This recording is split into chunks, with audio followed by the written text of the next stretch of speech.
Jai Shri Radheshyam and welcome.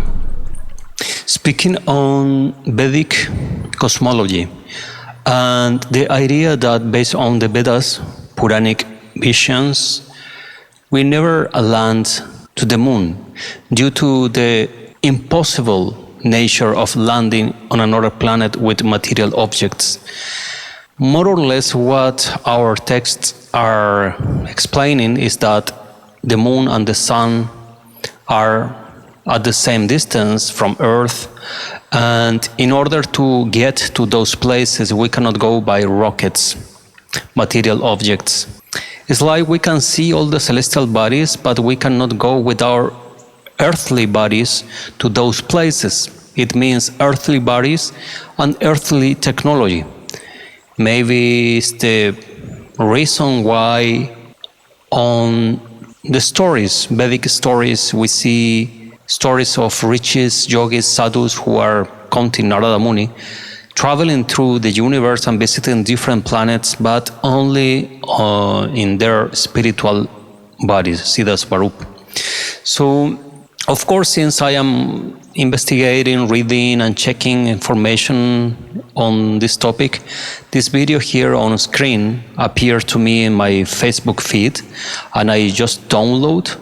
I am showing it. I ask permission to the owner or to the lady who is speaking very sharp on this video, because I haven't been asking the permission to show the video here, but I guess they will be happy anyways that people from different traditions, cultures, or countries are spreading the word. Because what she said is a discovery that many people have been finding out. Not only people from spiritual lineages, but as we say, like people, normal people, from the world, who has no connection with any spiritual or Vedic tradition.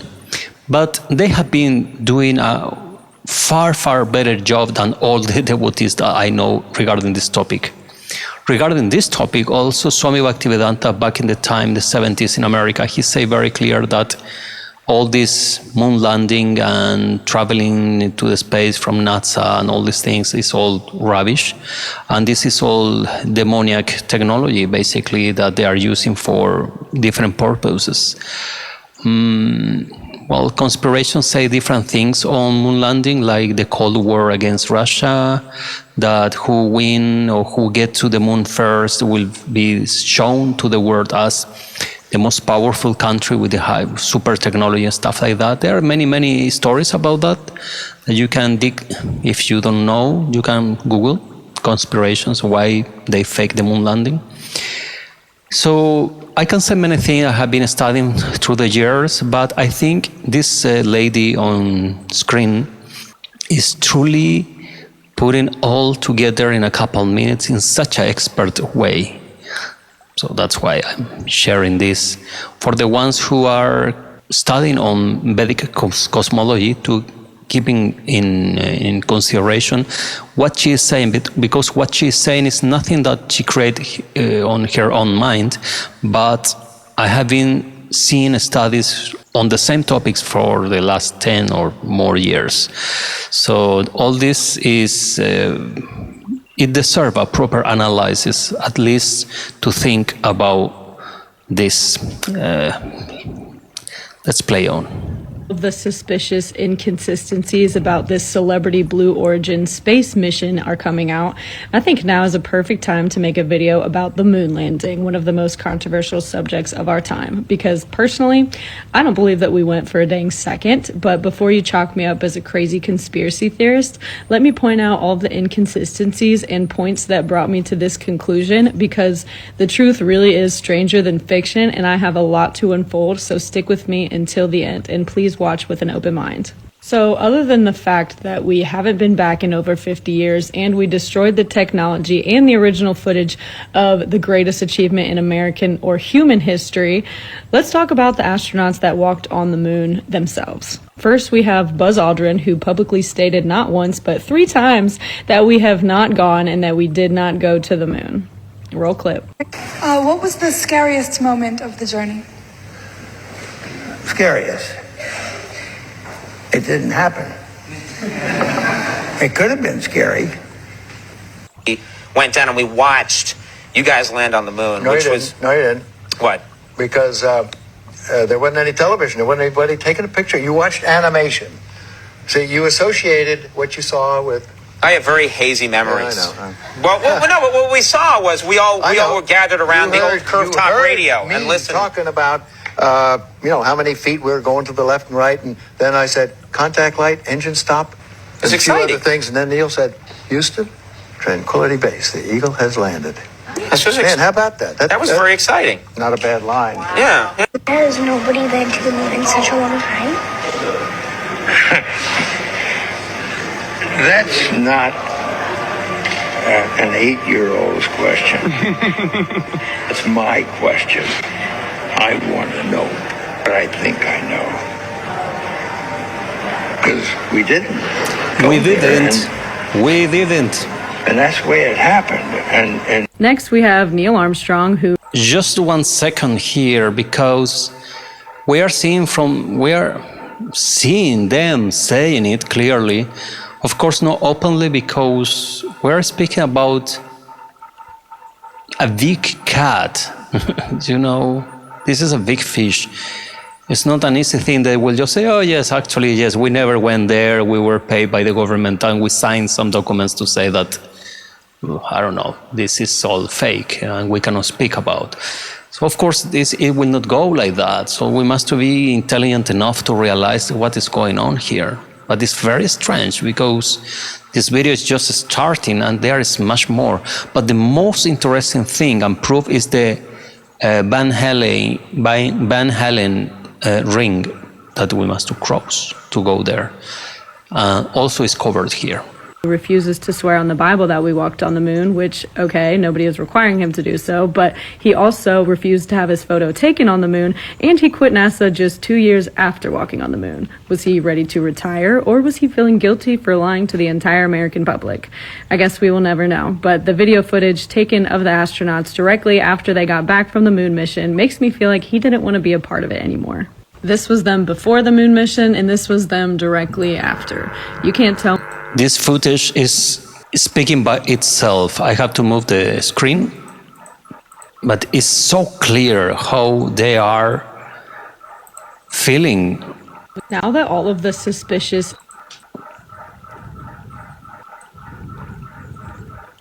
Regarding to this topic, are part of it anymore. This was them before the moon mission, and this was them directly after. You can't tell me that they don't look like a bunch of guilty dogs. Like they just got back. actually, this video is super interesting, and pay a little attention to the body language, how they look. The black and white picture, as she said, is them before the mission and after the mission. What was wrong with the mission? What is wrong with them after? You see how they are. This is super, like, it speaks by itself. From walking on the moon. If I just got back from walking on the moon, I would not be able to stop talking about it. But they look like they don't want to talk about it at all. Before and after, really. Maybe Something it's is just going me, on, but they yeah? literally look like they were being interrogated. And they also said that they didn't see any stars while they were on the moon, but you'd think that being on a rock in space with no atmosphere, you'd have the clearest view of the stars and the Milky Way galaxy that anybody has ever had. By the way, NASA just released one video not long ago where they are showing footage, a video recording from Mars, supposedly, and how the stars look up in the sky, and it's mind-blowing. The image is so beautiful. So how is it possible that they didn't saw any star in the moon? Like, really, guys, I truly think that it's time to start thinking a little bit deeper. Here's something. Never able to see stars from the lunar surface or on the daylight side of the moon by eye without looking through the optics. I don't recall during the period of time that we were photographing the solar corona what stars we could see. I don't remember seeing any. They didn't even take one photo of the stars from the moon. But whatever. They said it was too bright.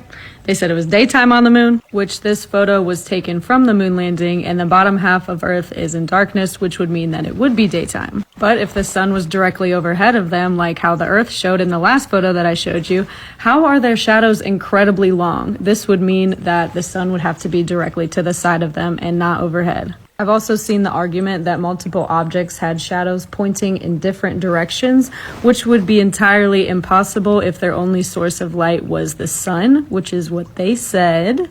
But to create two objects having different directional shadows like this, you would have to have two sources of light, like on a movie set. Space may be the final frontier, but it was made in a Hollywood basement. Even the astronauts themselves have a plaque on the Hollywood Walk of Fame. That's one small step for man, one giant leap for public television. But whatever, again, this is all just speculation and things that just don't add up to me. And if you Google any of the questions that I've asked so far, you will get some kind of BS explanation for every single one. Because, newsflash, the government has control over Google and the media. Why do you think if you Google any government conspiracy ever, you are bombarded with negative fact checkers? But that is for a whole nother video on a whole nother rabbit hole on a different day. But let me tell you the real kicker, because this is what absolutely solidified to me that we did not go to the moon. There is something called the Van Allen radiation belt that is located between 8,000 and 40,000 miles of the surface of the Earth. Basically, it is a belt of trapped high-energy radiation particles that are more harmful to humans than X-rays. The Van Allen belt is at minimum 3,140 degrees Fahrenheit and at maximum 35,500 degrees Fahrenheit, and the astronauts had to pass through it for an hour to get to the moon. How did a rocket made of stainless steel, titanium, and aluminum make it through the Van Allen radiation belt of at minimum 3,140 degrees when the melting point of stainless steel is 2,500 degrees, the melting point of titanium is 3,000 degrees, and the melting point of aluminum is 1,100 degrees? In other words, the rocket didn't melt because maybe it's from America. I don't know. Who knows? Mysteries. But scientific researchers are avoiding this kind of facts, So it's... And then they had to travel 238,000 more miles to the moon after passing through such high temperatures for an hour. If this doesn't raise some eyebrows, let's talk about how we haven't been back in over half a century, even though the technology that we have now is over 10 times more advanced. The farthest that we have sent man since the Apollo 11 missions is 1,408 kilometers, or 875 miles. Remember, the moon is 239,000 miles away. You're telling me that we went 273 times farther back in 1969? And we were able to land the module perfectly on the moon, even though NASA's Apollo guidance computer has less computing technology than a toaster and is less advanced than a pocket calculator. And President Nixon called the moon on a landline 239,000 miles away. Yeah, really, the American president called to the astronauts by phone call, not even a mobile phone like on Wi-Fi, because there was not Wi-Fi back in time. So how it happened, really? And still people believe that. And what is even more funny, honestly speaking, is that some followers of Vedic philosophy support the idea that we went to the moon. What a nonsense, really. Even though I can't get service on a back road nowadays. And let's just watch the video of the Apollo 11 module taking off from the moon to head back to Earth. 3, 2, 1, ignition. Right away, Houston. Vector good. X5. Besides the fact that that whole thing looks incredibly fake, at least to me, given the rainbow sparks that flew off of it. Yeah, as soon as what is that? One more time, let's see. Here. 3, 2, 1, ignition. Right away, Houston. Vector good. Who is filming now? Filming the spaceship going to the sky. And if somebody's filming there, how they get this film in America? How is all this happening, really? Besides the fact that that whole thing looks incredibly fake, at least to me, given the rainbow sparks that flew off of it as soon as it headed up, and it didn't even leave a crater or disturb any dust around it. How did the camera pan up and focus on the module after everybody had already left the moon? There was nobody operating the camera. You think they did that all the way from Earth back in 1969? And how did the footage get back to Earth after they recorded it on the moon?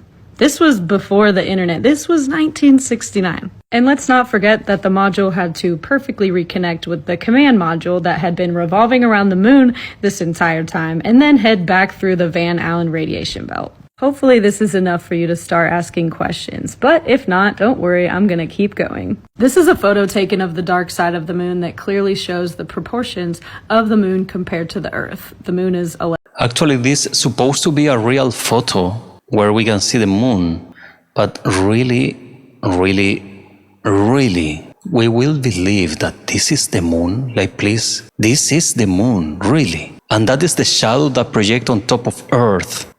Really, I am better on Photoshop editions and designs than this. What is this? Allegedly 1/4 the size of Earth. If that image is true, how can this image also be true? If we were on the lunar surface, the Earth would appear huge. But given this photo, these proportions are absolutely not the same.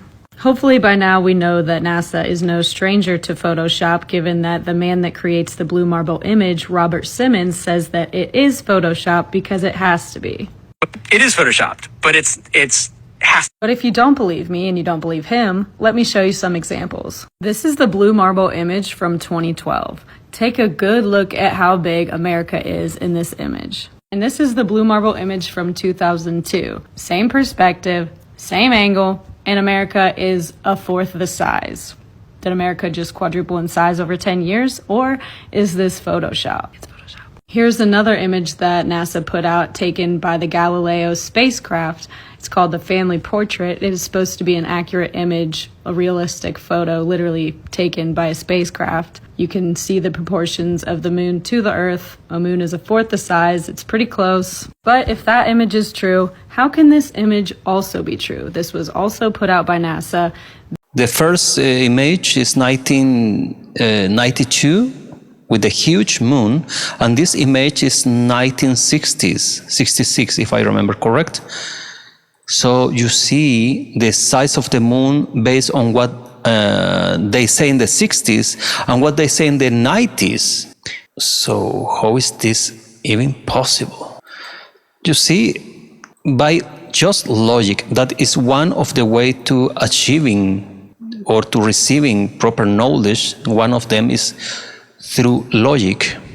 We see that this is just not possible and is full of inconsistencies. What do you believe, really? What do you think about this? Is this just a conspiration, or really the things are falling apart since we have so much technology in our hands nowadays to check pictures from the time and to do all these researches? Now we can do it. Before it was not possible, so people was just eating whatever media gives them. But now this is a total different story, and this is a great thing, by the way. Very great that is happening. The moon is way smaller or way farther away. Either way, if this image is true, the image that I just showed you could not also be true. I'm just saying that with a $70 million a day budget, you'd think that they'd be able to produce more realistic and more proportionally accurate images, given that they do in fact use Photoshop. And if you still don't think they use Photoshop, let me prove it to you. And before you ask, yes, I do have too much time on my hands, but I am dedicated to exposing the truth because people deserve to know how deep the NASA lies go. I have to say that when I started to investigate it properly, all things flat Earth, Vedic cosmology, and well, when I started this investigation several years ago, I started to get a lot of information, very interesting information, pictures, documents, etc. that I read, and I thought this cannot be possible. I started by thinking that maybe what we study in school about the Earth around the sun with the moon and etc. was all true. Since this was the program that we get from school, so we grow up with these ideas, and it's very difficult, of course, to break these conceptions from our mind, So after a time, I start realizing that there was many inconsistencies, as just what you have seen here, because this is all how to deny these things, It's because she's saying, but if you go by yourself, you will find the same information, and it's very overwhelming to think, wow, how is possible that nobody have been properly studying or showing this? Where is the scientific community actually on this topic? Sounds like scientific community, what is? It's like some kind of religious cult that they cannot, they don't want to even question anything, really. So how much of science is anymore out there, and how much of what we call science is just propaganda? That is what I'm seeing. And I realized after a while, after a couple of years of investigating, that many of the people who is behind all this, revealing the fake moon landing and the flat earth and this and that, they're all Christians. See what I am saying? It's a very important point to notice. And even in the image of this woman, even she's not saying in this, I know following her, first time I saw something from her, but based on his image, you see that she has a cross in her neck or in her jacket or something here, a cross, showing that she's Christian. They are not saying in the mainly on their videos that they are Christians, in order maybe that they will not be targeted as fanatic Christians, But they are Christians, and I think they are doing a great job to show and to expose so many lies that we believe till today, and by exposing these lies, they are always supporting many of the things through the Bible that is saying that the earth is flat and we cannot leave the earth because there is some kind of dome or something like that, as the Bible explained. So we cannot go out, flying with rockets and stuff like that. So in order to prove their Bible truth, they have to prove that all these ideas about rockets are also fake. So they are doing that job, and it's a wonderful job. This kind of thing sometimes make me feel, where are the Vaishnav or the devotees who we have like a massive amount of knowledge on these topics, but mainly people have been selling themselves to believe all the bull from science and keeping in secret that passage, that areas from the Upanishad or the Vedas where they read that it's not possible to go and the earth is flat. They say, no, it's not flat. Actually, it's round. It's like Natsa say, but so they take one thing from Bhagavatam, yes, the other thing from Bhagavatam, no. This is like no commercial. Let's not believe this. Not right. But this Christian people is doing a very right thing for their Christian Dharma. And for the truth, because this is truth, Christianism or not, this is truth. What she's saying is all truth. The video ends there. There is not more. There she shows like a part 2. I haven't seen. Maybe I will never find, or I will not check either. But this information is enough, I think, for opening the eyes of many of you who are in the other side of the screen, and you can do the proper research. As she said, if you Google this or you try to research all this information, the first thing that you will get is from Wikipedia and pages who are disproving all this, what she's saying. But all of these, of course, are part of the same force that are trying to convince you that everything is okay, don't worry, everything is okay, we're very free. No. May the truth will be revealed. Jai Nitai, Jai Gaur, Jai Gurudev, Jai Sri Radhe Syam.